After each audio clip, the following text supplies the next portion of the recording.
Hello，各位爸爸媽媽，大家好，我係 Miss Carol 啊，我係一個香港嘅幼稚園英文老師，我好中意同小朋友玩嘅。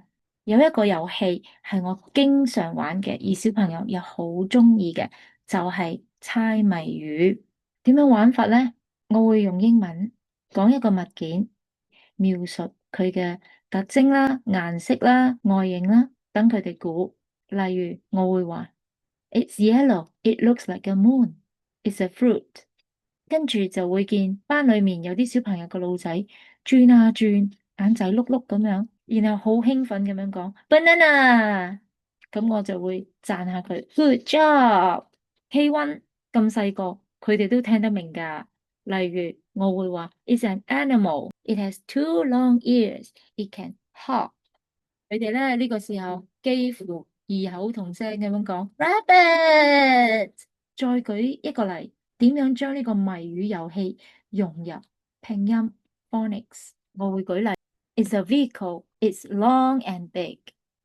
呢個時候有啲小朋友可能會估 truck，但係我會同佢哋講 No，it's much much longer than the truck。It starts with the letter T with sound t t t。It's very very very long。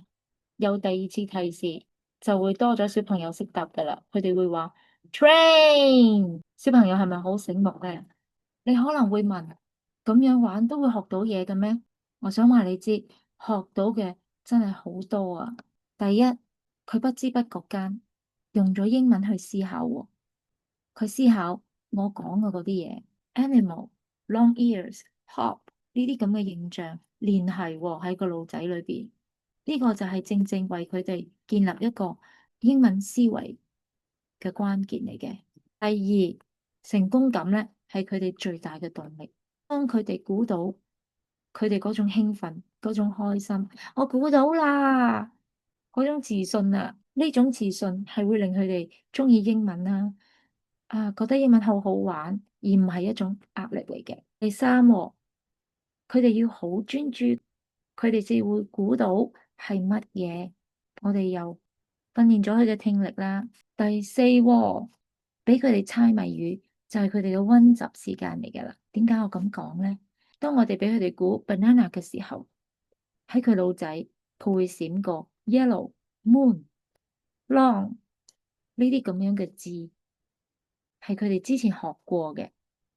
咁仲唔係溫習？所以話咧，一個簡簡單單嘅遊戲，其實係一個好高質嘅學習過程。見到小朋友估到而開心到彈起嗰一刻咧，我知道佢哋對英文嘅興趣又再加深咗一層啦。咁今次我嘅分享就講到呢度啦，拜拜。